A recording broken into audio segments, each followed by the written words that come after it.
Today is April 21st, 2021. Welcome to Native Calgarian. Oki, Naganago, Mekoche, Chestako Maki.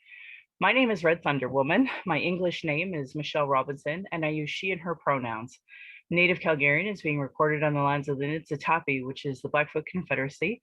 The Blackfoot south of the opposed US-Canadian border are the Blackfeet. North of the border are the Siksika, Gunai, and Bagani of the Confederacy.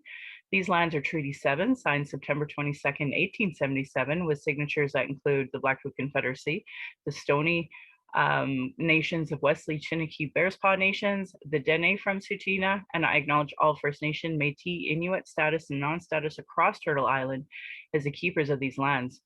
All non-Indigenous are treaty partners with government signing on your behalf. I honor the Blackfoot as the elders and members have been kind to me on my Red Road journey. Elder Red Crane taught me how to pronounce my spirit name. I was born here in Calgary, or in Blackfoot, Mokinstis is Michelle Elliott, a very English name, which has afforded me English privilege in an English colonial world.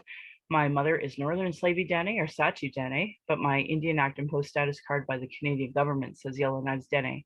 My father is so Canadian. I'm a daughter of the Mayflower, a daughter of the American Revolution, and I have an Indian Act and Post status card. My Dene lineage roots me in the land of the Hare people or the Great Bear Lake people in Treaty 11. I am a native to Turtle Island, and my Dene nation is a visitor to this area of Plinto Tine Indahe in Sat2, meaning many horse town, named after the Calgary Stampede. Land acknowledgements are critical for creating a safer space for Indigenous, as well as honoring the host as a guest and acknowledging our roles as treaty partners. My humblest apologies to Blackfoot elders and language keepers as I learn proper pronunciation. Any mistakes or misinterpretations will be on me. I encourage questions so that they can be cleared up as soon as possible. I don't speak on behalf of all Indigenous. I just share what I know as I walk down my Red Road journey.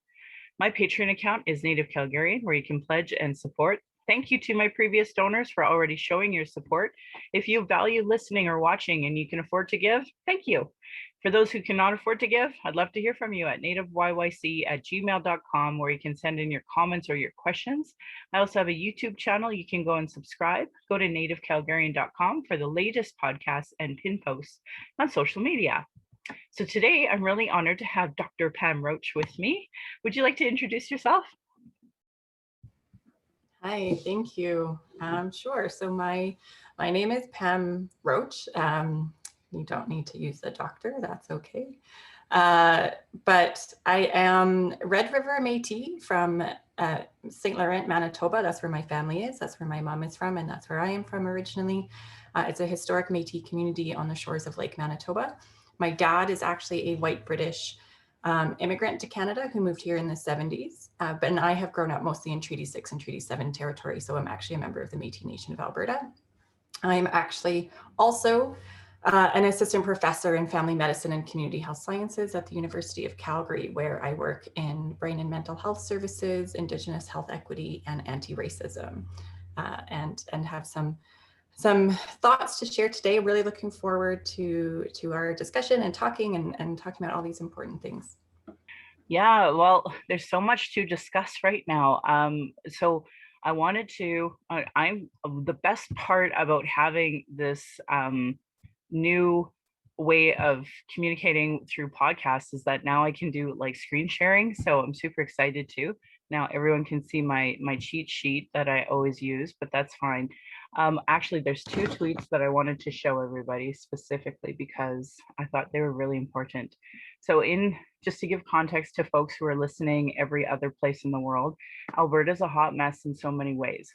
Many of you know I ran for politics, both municipally and provincially, because of the issues that I seen here, especially against Indigenous racism and Indigenous inclusion. I wanted to see huge shifts and changes now that we know about Indian residential schools and some of the previous reports that were prior to TRC.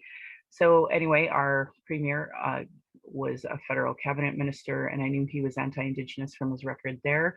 And now here he is, the premier of my province, and they decided that they were going to change the curriculum. And as a result, there was a huge group that began, and lots of people were putting their 2 cents out there. And I thought it was important to have Pam on today because she is an assistant professor at the University of Calgary. This isn't somebody who is an uneducated person in any capacity. And sometimes hearing it from other people is really important. So I was really grateful that you were, so active on Twitter so that we could show everybody kind of what you were thinking here. So April 5th that seems so long ago already, but it wasn't that long ago. And especially in the context of the years of curriculum build that the NDP was working on, that was then just gotten rid of. And then they claim they did outreach to, like, I don't know, it was like 10 people, and like Chris Champion was one of them. And now we have a new curriculum and we're all supposed to give feedback again because they realized that they really messed up. But I know it'll go in one ear and out the other. But in case it doesn't, I wanted to talk to you as some of the work that you've done about this, because obviously as you're Métis, I'm Dene, but you are so blatantly obviously seeing racism. I am, and we have people from different nations telling the government this, but they still don't seem to understand the gravity of it. So I just thought we'd start here with your April 5th thread and just talk about that, because here it was Holiday Monday.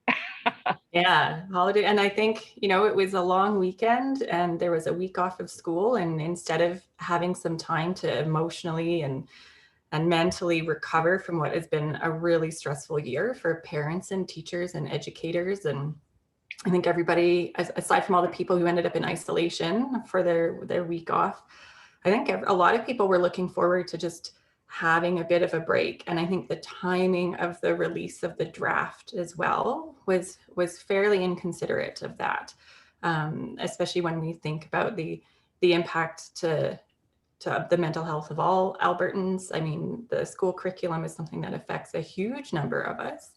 And then just feeling this obligation to actually go through it. And I do want to say, like, I don't have a degree in education. I am not an elementary school educator. I am a university level educator. So I leave some of the appropriateness, the way that learning is structured for elementary school to those experts. But I know that because of a lot of the work I do at the university level, talking about different forms of racism, different kinds of racism, that there's things that I can spot that maybe other people just aren't used to looking for, particularly in our society where we are very much socialized and trained to ignore different, like certainly really deep kinds of racism.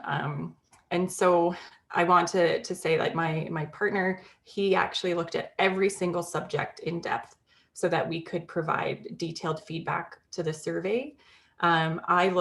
I didn't look at every single subject. I focused on social studies. I did look at some of the other ones. I did look at math and fine arts and phys ed and wellness as well in detail. But I focused on the social studies curriculum because that's where I was seeing, just from what I was seeing initially, a lot of the harm was coming from. I could see things the way, from my own perspective, the way Métis resistance was talked about and framed as rebellion and treason. And those are words that I remember growing up in Alberta in the 1980s and the 1990s. And those are hurtful, harmful words that create internalized racism that make people not want to talk about who they are and where they come from. Yeah, that's a trauma that I was recently unpacking that with some folks from Lacombe, talking about that because growing up and then having the Oka crisis or the Ganawage, the invasion of Ganawage, like that really affected me. The way society put it out there, the way media put it out there, the way the teachers talked about it. Like we don't talk about how the gravity of that. And now, and I know our children are going through a system that does that same type of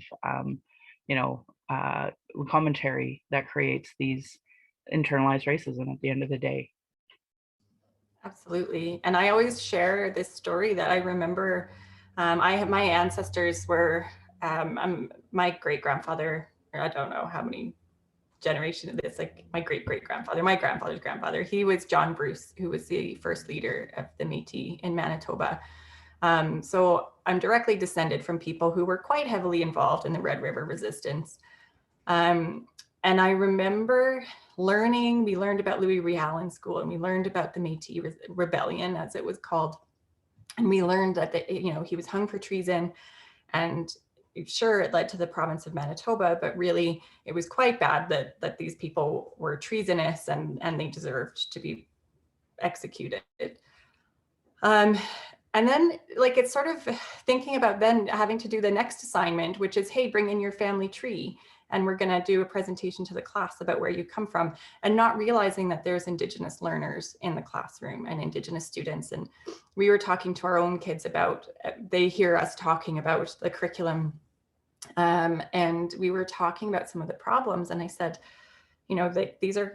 these are things, the way they talk about Indigenous people is that we don't exist anymore, that we're the relics of the past. And my son was like, "What? I'm not extinct. I'm not a dinosaur. I exist."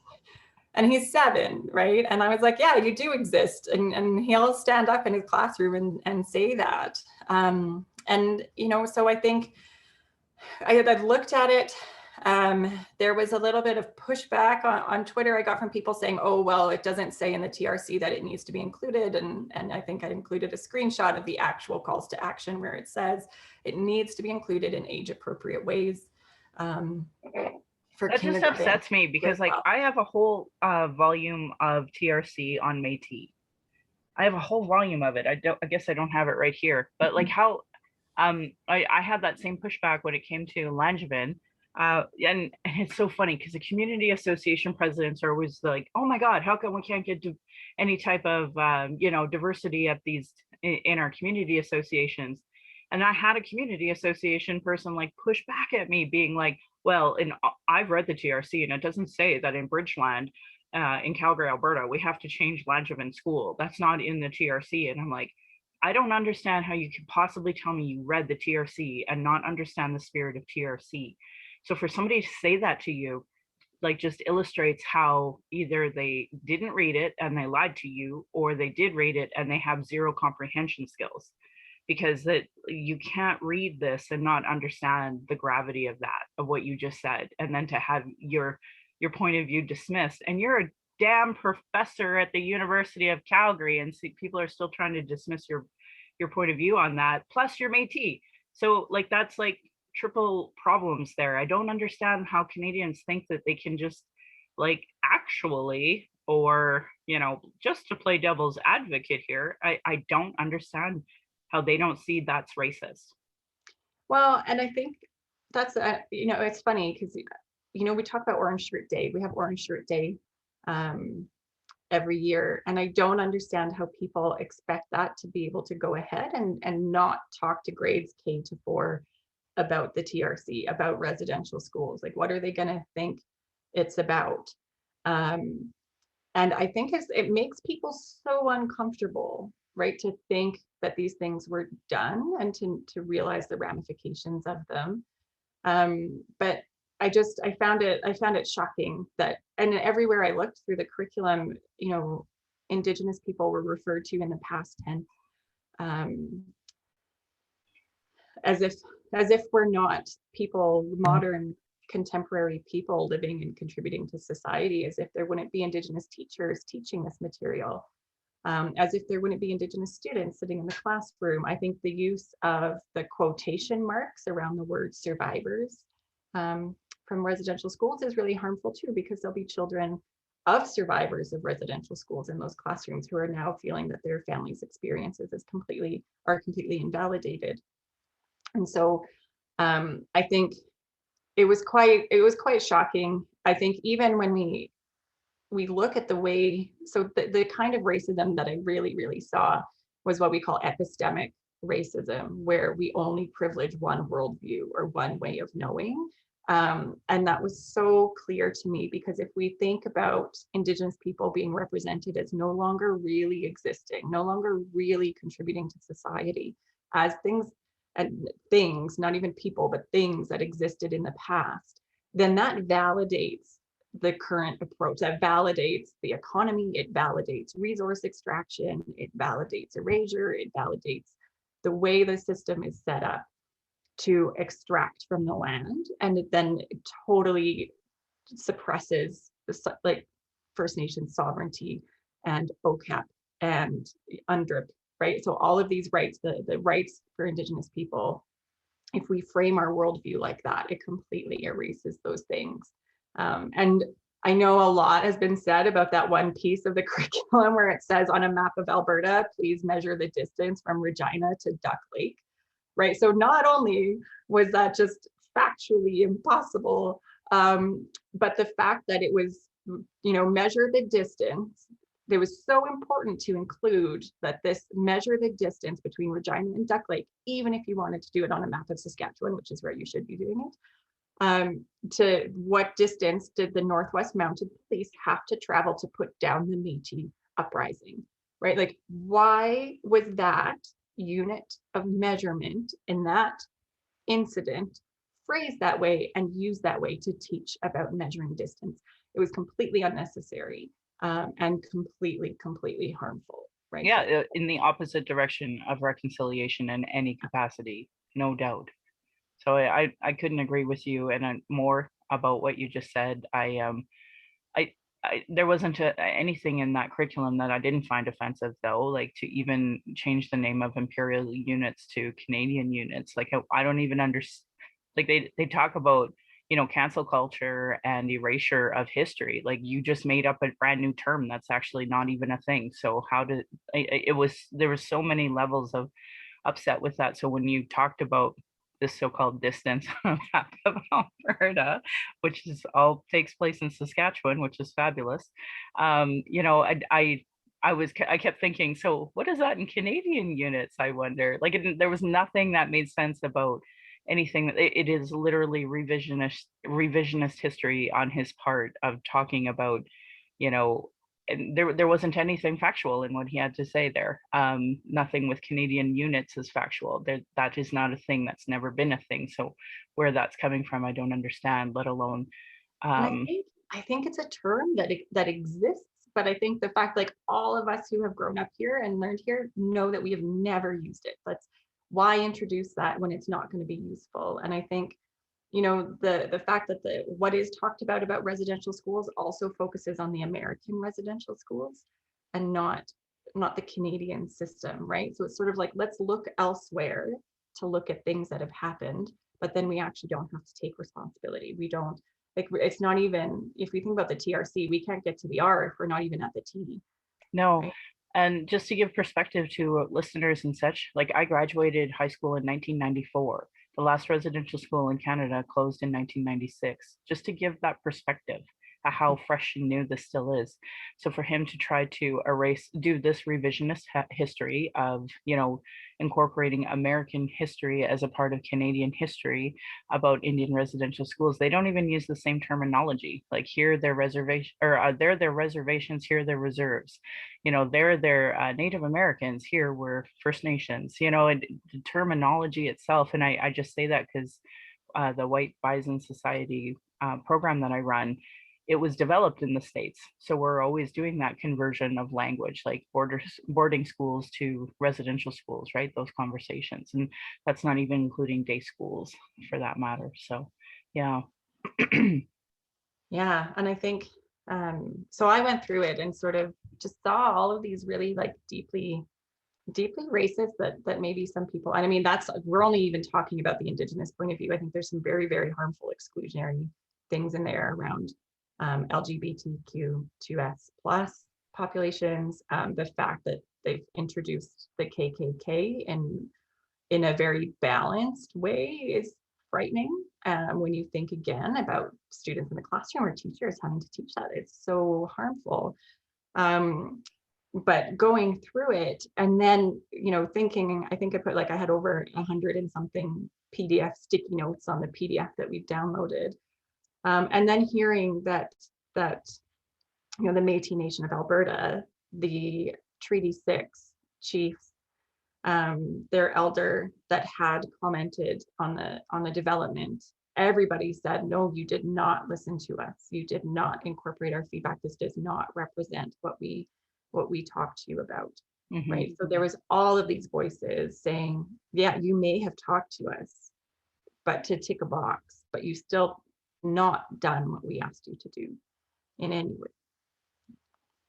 Yeah, I seen that Wilton Little Child, one of the commissioners for the Truth and Reconciliation Commission, had spoke in favor of it, but I had read everywhere else that that was somehow taken out of context because he had said that years ago, like Yeah. prior to this. So So it was a quote about like, oh, it'd be great. It wasn't a comment on the draft that came out um, at all. And I think what's good to note too is when we look at the draft, I think it was 2018, the draft curriculum K-4 had come out, and I believe that the NDP had been working on it, but they had continued a process that had been initiated by the previous Conservative government. So it's not that they threw it out and said we're going to scrap it.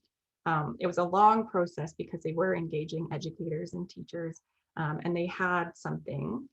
So to completely, I just feel like it's become, the education of our children has become so politicized, and now it's, well, let's totally throw it out, even though it was started by a previous Conservative government. We don't want to be associated with anything that the last government did. So let's just totally throw it out. I mean, there's very problematic people that were involved. And then I think there was I actually watched, I don't typically all the time watch the question period from the legislature, but I did watch in this instance where they actually stated that Elder Betty, like the amount that they paid Elder Betty for her time. And I thought that was really, it was unnecessary as well, because it devalues like the time and the knowledge and the wisdom that someone is bringing with you. And I calculated how much they did pay her per day, and it wasn't extortionate by any means. It was quite low compared to what, you know, I know that I would typically pay for an elder's time. and there's no assumption they incorporated anything that she said anyway. That's the other Exactly. part. What did she say, and was that really incorporated? But then it does matter to point out that she was probably undercompensated for her work, Yeah. and how they chose who is going to get paid is another is is its own process. Like we're supposed to have the right people at these at desks, and she may very well be qualified, but what was the process? Because that was a lot of the criticism that I had heard, that the previous apprentice PC government, Rachel Notley, like they were really open about who were the contributors, and Mhm. this wasn't as transparent for whatever particular reason. And that and then once outcry happens and some information is leaked, then immediately it's like, oh, this is how much we paid this one elder in order to speak. And and you heard my intro, I don't speak on behalf of all Indigenous. So for them to still not understand the amount of nations that there are in Alberta and how much outreach really should be done, which it sounds like they were trying to accomplish beforehand, but I don't know. It's just frustrating and awful, because here we have a situation where the previous curriculum was completely inappropriate. The teachers now and their unions and other educators just, they don't understand the gravity of systemic racism, and we need to be tackling that. And Yeah. now we have a curriculum that perpetuates more racism, revisionist history. And that's the irony from the very people that have this outcry of cancel culture, so that they still are unable to want to talk about truthful history. And you had mentioned LGBTQ2 plus. I think there wasn't a single mention of it in the entire curriculum. I remember reading that. And a real erasure of some of the Black history that we've had, and some of the other history. Trent Daly's on TikTok, and he's been doing some really great conversations about Muslims in Alberta as part of his Ramadan that he was partaking in. So, like there does need to be an incredible shift in how we teach history to our youth. And for me, I mean, I'm in my 40s and I'm still unlearning what systemic racism is, because it was taught, it's embedded in society, it's embedded in media, it's embedded in our education, and this is our opportunity to correct that. Yeah. And unfortunately, I'm not going to lie. I'm finding the school boards, the teachers, the unions, because they don't understand racism. They're even kind of on board with what Jason Kenney is doing to some extent, because they don't want to feel uncomfortable. So instead, they'll perpetuate racism on our children, us, our Indigenous children. And I know it's not just our children; it's all BIPOC. We're not safe. Yeah, So, yeah, yeah, that's the current issue that I think that we're facing. And my daughter, she's 13. She's going to be aging out of the system anyway. But I really was hoping to be involved to help correct it for the next generations. And I just feel like there's a willful decision to not do that. Even the Indigenous or BIPOC that post in like this big Facebook group that was started, we don't get any engagement compared to the non-Indigenous. So it's been a real disappointing exercise for me watching the incorporation of TRC into our education system when people are so resistant to it. And then, of course, have the audacity to complain about cancer culture. So, yeah. just to go back to your tweets, I just wanted to ask you a question I wanted to kind of put out there, because when I say it, I think it means something more when it comes from other people. It's just that, you know, you talked about looking at it when you had time off, the time you're supposed to rest, a vacation that you're supposed to have, but you never really did. I just want to ask you, what is it like as an Indigenous mother, as an Indigenous professional in an education system, to see this type of like politicking? Like, how does that make you feel? And I only ask because I always talk about how it makes me feel, but it's better to hear it from other people. So I will say, I think I spent most of last week just feeling sick to my stomach, right? Like the idea that this is what's being put forward to teach our kids, and knowing of just how much, and I teach my kids at home. We talk about things, we learn things together, but like the undoing of some of those things that they would be getting taught is really terrifying. And knowing that, I know the views, I'm white passing, I acknowledge that, and that, puts me in a position of privilege, absolutely. And part of that is that I've spent my life hearing the things people say about Indigenous people. And I know the views that people have. And so I think knowing that my kids, so my husband is white British, he's from England. I met him over there. So our kids are very, very white passing.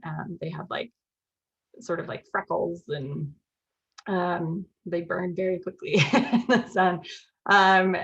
But knowing that then they would hear these things not only from people around them, but in what they were learning, was really, really terrifying, to be honest. And I still feel sick to my stomach, that even if every school board in the province rejects it, to the pilot, that doesn't stop the government from actually just implementing it the next year and doing whatever they want anyway. And so that's scary. And then for me, as somebody who works in a medical school, who educates around anti-racism and educates around Indigenous health, one of the things we look at is sort of, what motivates when we get medical students into the school. So people who want to, help people be well and to practice medicine, what motivates people to want to work with Indigenous communities, or, in Indigenous communities, or with Indigenous patients in urban settings, what motivates those people? And largely it's sort of the views that they have before they enter post-secondary. So their socio-political views before they even get to university is what will influence their perception of Indigenous health and of wanting to work with Indigenous patients to in positive ways. And so I think we can't underestimate the real impact that something like this will have on people down the line, on Indigenous patients, on Indigenous people seeking, healthcare. And we see those outcomes every day, right? We see what happens to people like Brian Sinclair. We see what happens to people like Joyce Echaquan. We see what happened on Christmas Day, Boxing Day here in Alberta, right? Like those are real people who are being impacted by systemic racism. And that starts very early, and it's very hard to undo once they make it to post-secondary. at any level. And so the power for a really well constructed, really equity based curriculum to have tangible impacts on people's health and lives later on is really important. And that's something that I think we need to think very carefully about. I agree. One of the conversations that I always understood racism under was all of the Holocaust teachings that we were given when we were going to school. Is it true that they've basically taken out any references to World War II and the Holocaust? I don't remember. Like it Yeah, was so much. yep, I wouldn't be able to say for sure. I don't remember, but like I think we have some very, very good friends who are German and who live in Germany. And I think they are a great example of the need to continue to teach about things that your country has done wrong. Because they absolutely, they learn about World War II, they learn about the Holocaust, they learn about everything that led up to it, because we need to learn about these things, we need to teach about them, right? So that we're in a better place moving forward. I don't know if you've seen, but I was driving with my girl and we were just driving down 8th Ave and two guys did like a total Hitler salute to me. Yeah, and it was the same day that the Confederate flag went up Yeah. in Union Cemetery. And, you know, I don't understand how we have people coming to this country who don't understand the gravity of what the Holocaust was. So on my white side, my family actually did fight in World War II. And I don't understand why people are glorifying Nazis in a good way. Mm.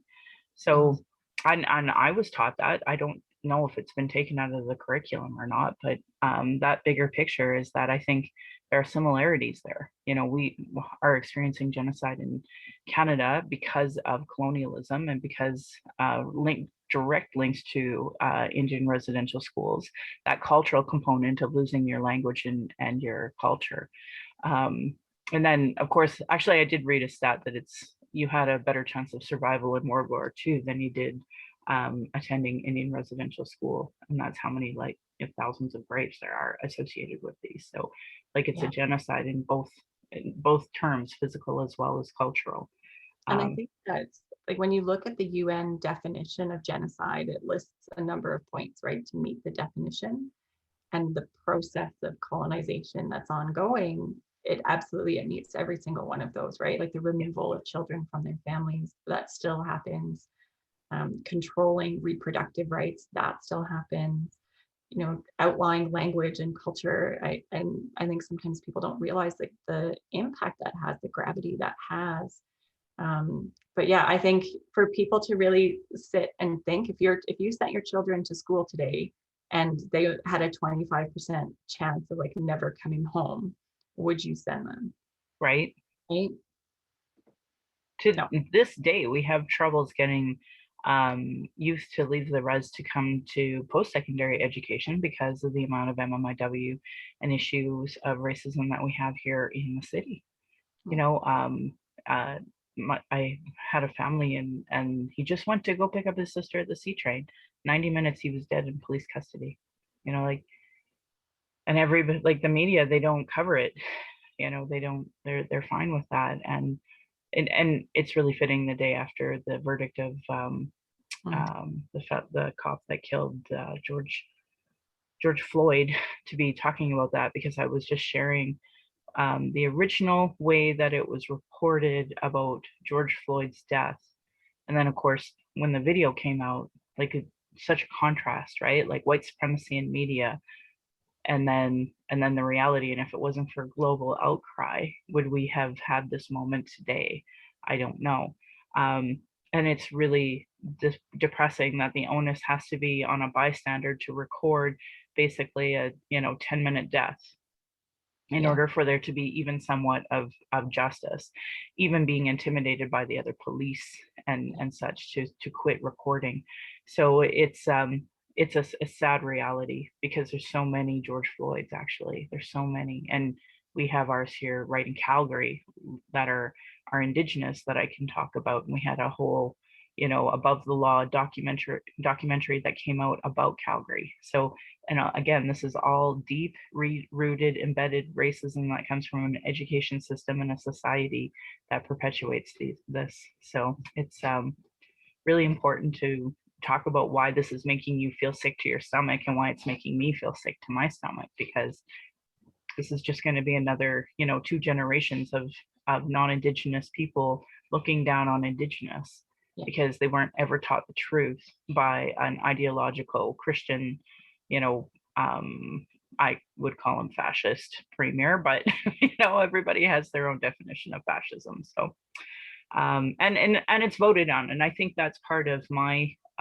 what I'm most disappointed about, as a community builder, as somebody who ran for municipal and provincial government, really truly believing the best in people, that they wanted that good change, that people are still voting for racism because Jason Kenney had a history of it federally, and yet he still got voted in. So I think that's part of the reason why I feel so sick about it, because regardless of the outcry, this is what people voted for. So yeah, I remember the day of the election, and I'll be honest, I don't love like colonial politics. I do vote.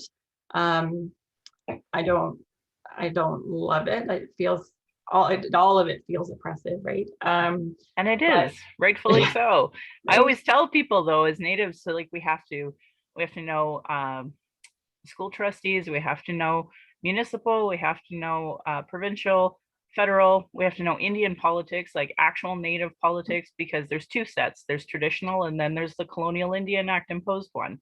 So there's all these different ones, and then times hundreds, because Natives are not like a pan-Indigenous concept, right?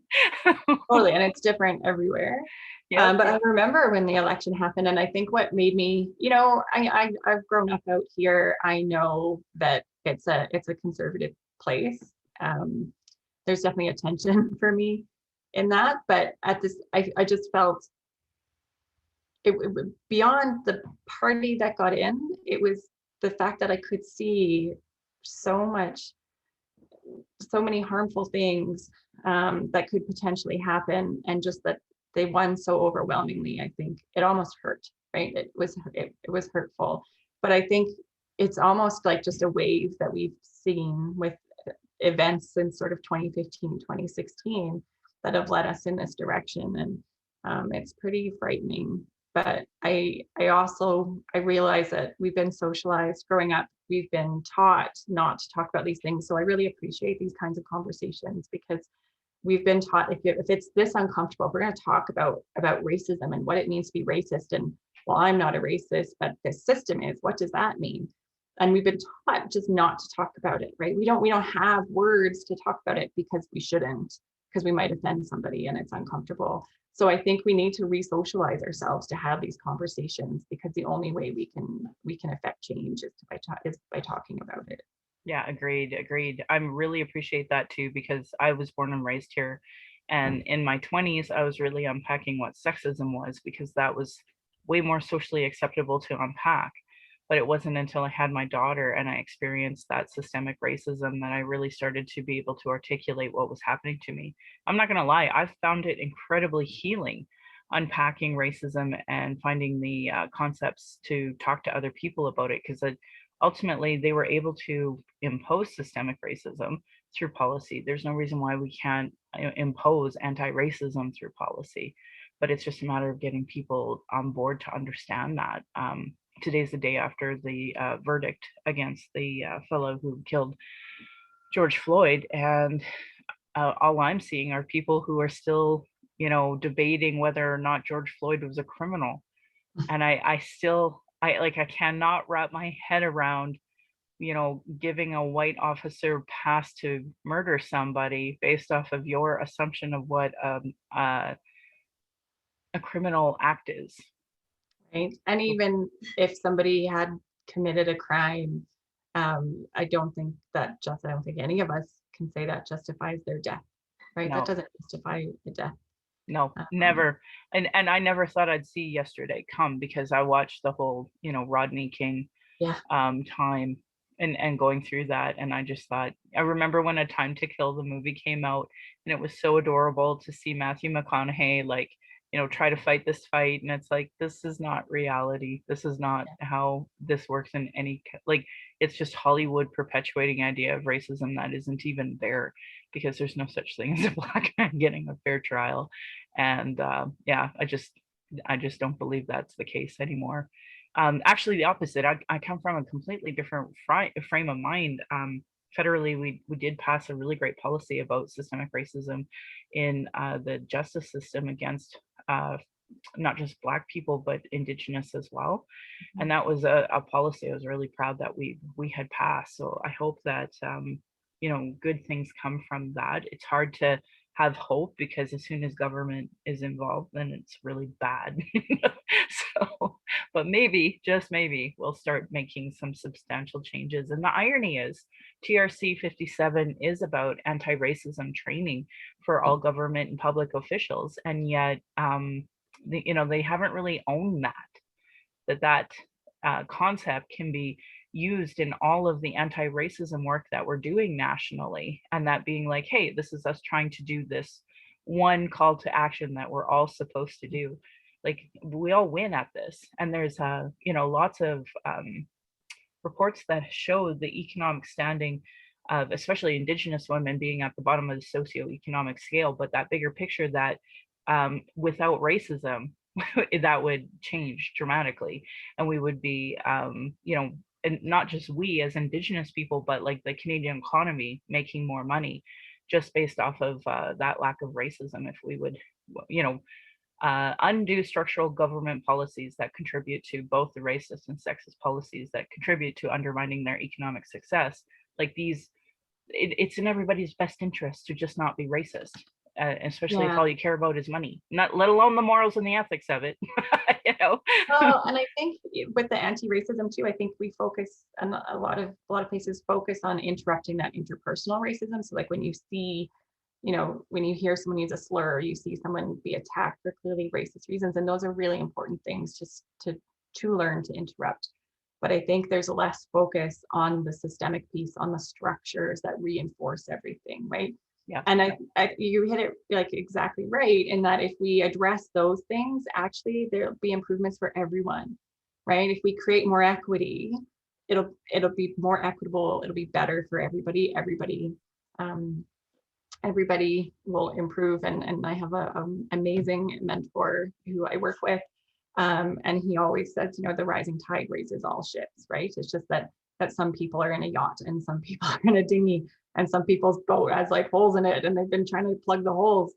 But if we work on the structures and the systems and all of those things, the mechanisms, the policies, all of those things that impact those structures and systems, then everybody will benefit, and we'll see better health outcomes, we'll see better economic outcomes, we'll see better wellness, community-based outcomes for everyone. But so like it's like all of these pieces together are what we need to do. But I definitely see less of a focus, and I think that's more just a less like a not as deep of an understanding, right? It's harder to spot those kinds of racism. That's why when I looked at the curriculum, it's not that they didn't have like racial slurs in the curriculum. So people are like, it's not racist, what are you talking about? But it's just the really deeply embedded racism in how we humanize and dehumanize certain people. Agreed. I was really grateful that you took the time to just not just put those threads out, like you had many others as well, but also you had wrote to your MLA and you had wrote to them about the curriculum extensively, and I hope they take heed in that. I know Jason Kenney was saying from the professors that had put it down, saying, oh well, I hope they contribute to our outreach. And it's like, why?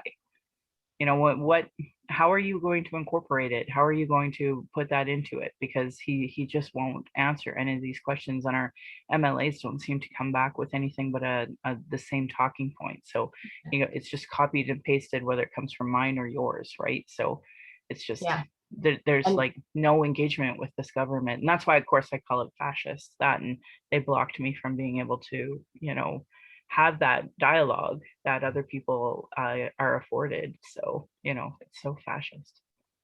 and I think there's a trust issue as much as like, we've submitted comments as parents in the survey, and I'm sure thousands of other people have, that there's a lack of trust because we've seen that they said they've engaged with different groups, but that hasn't been represented. In my own nation, the Métis Nation of Alberta, has said no, we gave you advice and feedback, and it's not incorporated at all. The Rupert's Land Institute wrote a letter saying that it wasn't appropriate, like there wasn't appropriate Métis inclusion. We have all of these people who have said, no, you didn't actually include what I told you.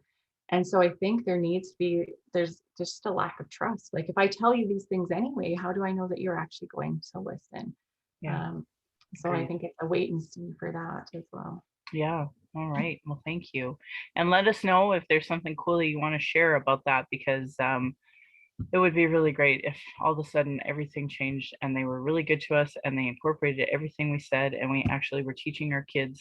And that is what we do every single day, is hope for the best and work at it. So, thank you for being on my show. Thank you for talking about what you went through, because that is a lot of like unpaid labor again that somebody else had to do for the government again, because they won't incorporate what we say.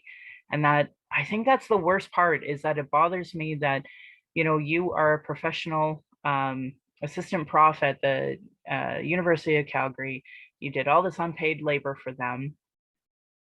Will they even listen? So that bothers me, but it is what it is. And I know I appreciate you doing it on behalf of our people, on behalf of the Métis, because, it's another voice that amplifies both the Rupert's Land, the Métis Nation of Alberta, and many other like Indigenous folks like myself that were just offended. And I know it's different for me. They don't listen to me because I ran. And that's been one of those things that I've been struggling with, was it worth running, that now they won't even, let me engage with them on social media, right? But it is what it is. So I appreciate you putting that effort in where some of us can't. Anyway, I'm going to do my exit, and you are welcome to chime in, because I think, again, when somebody hears it from another person, it sticks differently, it sticks better. So I'm proud this podcast has given solutions and included cultural safety, cultural first aid, to create a safer space for Indigenous people, people of color, LGBTQ2+, those with disabilities, and more. Thank you, Cheryl Ward, Chelsea Branch, and Alicia Fritkin for creating heretohelp.bc.ca. What is Indigenous cultural safety and why I should care about it? Their work have those cultural action tools that I've said lots of times in my podcast. So please support their Indigenous work as part of your reconciliation work and settler understandings. I'm just lucky enough to highlight it here. We talked a bit about internalized racism and lateral violence today, of how the education system, society, media contributes to how Indigenous people feel about themselves, but also knowing their peers are looking down on them. So that's another form of violence that Indigenous and marginalized people face by the structure of racism imposed on these lands. So I hope that was made really clear today, if you didn't understand what I was saying up to today. What is Internalized Racism by Donna Bevins? That's another great resource I encourage people to read. And I encourage Indigenous people to read it too, or racialized people, because sometimes by the proximity of whiteness, we end up taking in some of this to be true when it's not. Do's and don'ts for bystander intervention by the American Friends Service Committee. We talked a little bit about, that moment where you're on the C train and somebody's yelling racial slurs, but we also talked a lot about systemic racism, and I'm hoping that everyone sees their role in fighting systemic racism by writing their school trustees, writing their MLAs, writing their everybody. There's nobody you shouldn't be writing and having a relationship with. And I think that's what's most frustrating for me as a Indigenous person, that I'm expected to have these relationships with all of my representatives when they don't necessarily want to have that with me, because they've been taught to look down on Indigenous people through society, media, and our education system. If you see or experience racism, report it to Act to End Racism or text at 587-506-3838. Indigenous have been talking about the issues, sharing the traumas in reports, commissions, and public hearings so it can be regularly disregarded. No more. Honor our words, honor the treaties. Listen to politicians and their policies and platforms. If they don't recognize the marginalized with their gender, so I always talk about the budget with Gender Equity Plus. And I'm just going to put a little shout out right now to Christiana Freeland and Albertan, who is the first female finance minister. She put out the first female, the first budget. And we actually have been calling it the She Session. Honey. So, and anyway, it's the first time that we're actually seeing money being allocated towards childcare. And I think that that is probably the most important thing to talk about in a recession.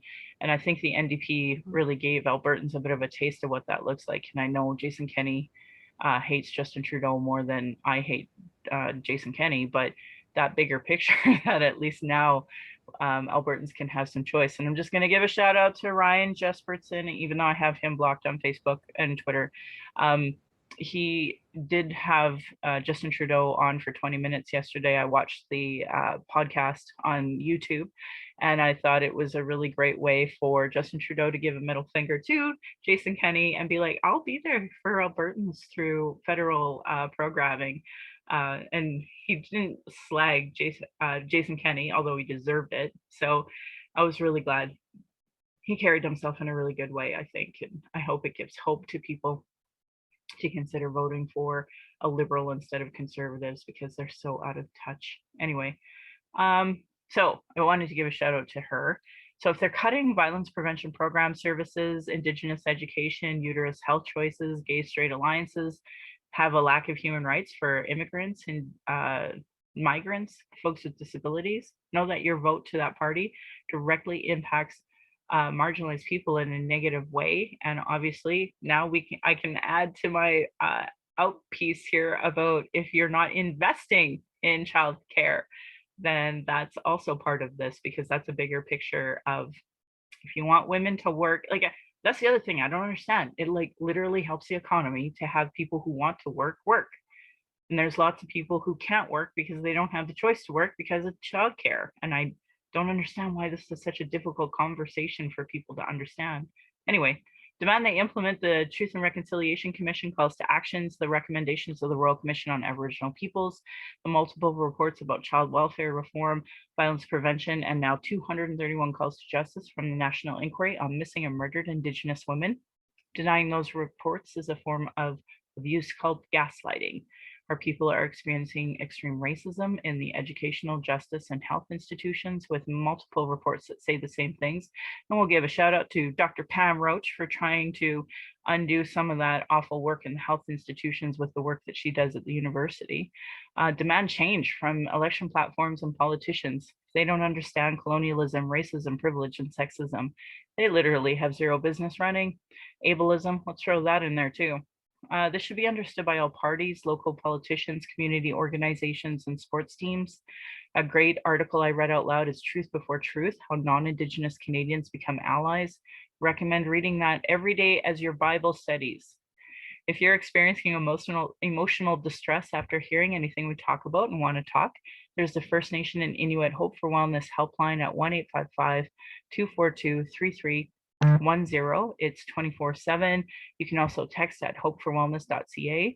If more related to MMIW, then 844-413-6649 is a 24/7 crisis line that provides support for folks dealing with that. Again, if you see racism, Act to End Racism, or text at 587-506-3838. And there's also functioning 211s in most places. You can also call, if you're in Canada, 833-456-4566 if you're experiencing distress from anything I talked about. I want to give a shout out to lifevoice.ca for lots of LGBTQ2 plus crisis support. So they have Kids Help Phone, the LGBT youth line with peer support as well. And then there's a trans lifeline as well. I'll give all those resources at the end of my podcast. Violence is an everyday reality for Indigenous people. Every Indigenous generation has faced it, and it's hard for us as mothers to watch our kids knowing they have this fight ahead of them. Anyway, this is why I started the podcast, to speak freely without interruption, without tone police, without leadership shaming, without gaslighting questions, as many people don't want to hear Indigenous opinion, sure want to tell theirs, even though they know nothing about colonialism, the constant surveillance of Indigenous people, our protests, our vigils, our rights, or the racism that we face. Typical microaggressions. And then there are the Indigenous folks dealing with internalized racism, who then become the gatekeepers or survive off the status quo. There are a lot of people in trauma and deplete a lot of personal resources as a result of that.